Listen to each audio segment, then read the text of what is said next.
Hello again, and welcome to part 3 of my chat with Leeanne Gardner.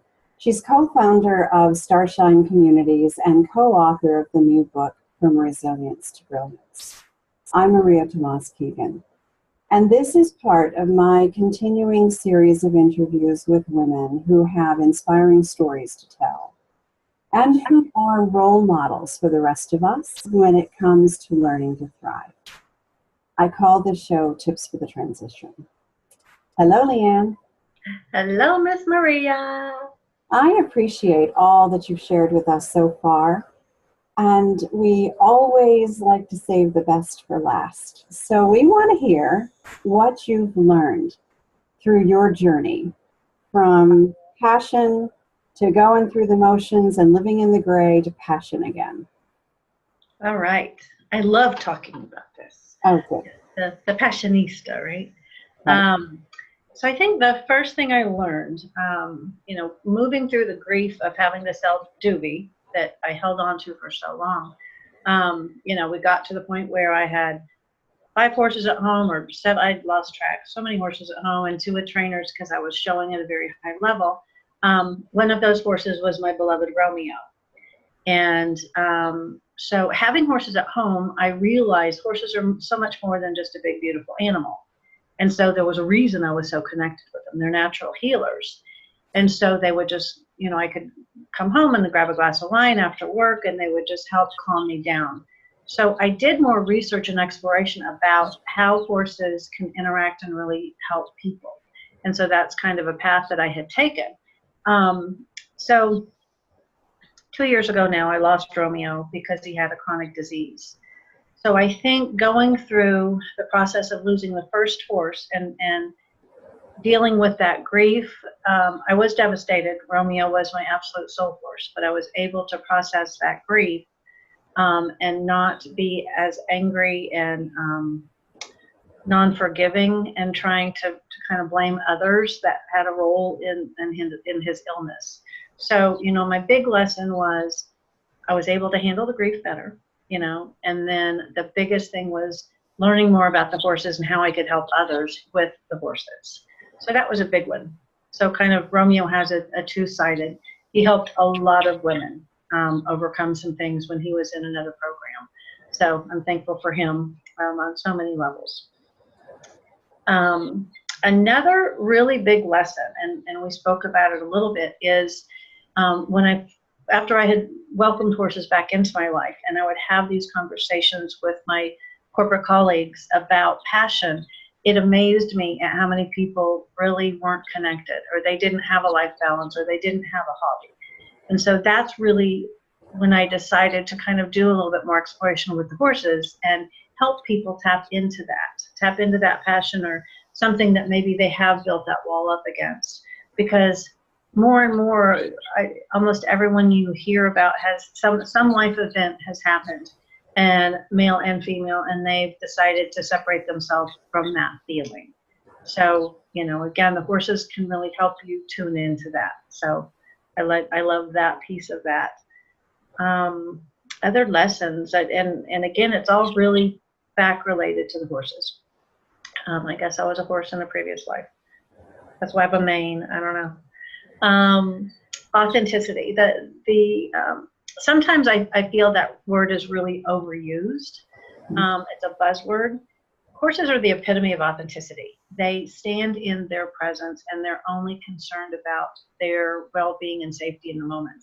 And that really does, that is what authenticity means to me, is being who you are, not trying to put on airs, standing. It doesn't matter if people like you or not, because you've got to be really confident in who you are and have the courage to stay true to your values. And so I think the authenticity is so important for everyone. Don't follow what everybody else is doing. We're all put here for a reason, and we all have our own path to help others. So find your own path. Don't just, try to do it. Oh, these people are doing that. That looks good. I can do it. Well, does that fit? Is it in alignment with your values and what you want to do? Yeah, wow. Those are really 3 really good ones. Yeah. Yeah. So deal with the emotions, Mhm. right? Deal with the emotions. Break down the walls if there are any, right? Find your passion. Find something that really lights you up. Like my favorite quote, right? Don't ask what the world needs, ask what makes you come alive and go do it. Because what the world needs is more people who have come alive. Howard Thurman. And that encapsulates me, the passionista. I mean, that is absolutely what it is. There's, you talked about the gray and the coming alive. There's too many gray people out there going through the motions. Yeah. What lights you up and get out there, do it. Yeah. I love that. And I love that you shared that quote. I get goosies every time you share that. And I did it again. Love the goosies. Yeah. And sometimes my goosies get goosies. That's when it's Double goosies. Ooh. So, Leeanne, I would love for you to share how our viewers can get in touch with you. So what's your favorite way for people to reach out to you? My favorite way, yeah, because there's so many and I'm like enough of all of these different ways, right? Probably email is the best. So Leeanne at StarshineAZ.com. There's a couple you can, if horses intrigue you, you can visit my website, unbridleit.com. And if you're not really into horses, but kind of like what you hear, then StarshineAZ.com. Then that way you can kind of hear a little bit more. Perfect. So by the magic of video, we will have Leanne's email address sitting at the bottom of the frame here. So I want to thank you so much. You have inspired me, and I hope you have inspired others as well, Leeanne, with your story. And I want to thank you just for being you. Being that you always you walk your talk, you always are authentically you, and everyone can trust in that. So I thank you for that. Well, thank you. Thank you for all you do for so many women that are moving through their different transitions and being that safe space for them to come to. So, and also inviting me for this interview and being part of the book. So I honestly thank you. Yeah, it was my pleasure. My pleasure, my pleasure.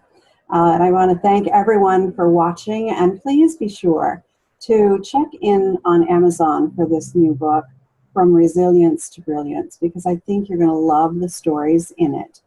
And I think you'll learn something, and I think you absolutely be inspired by the women who have written in the book.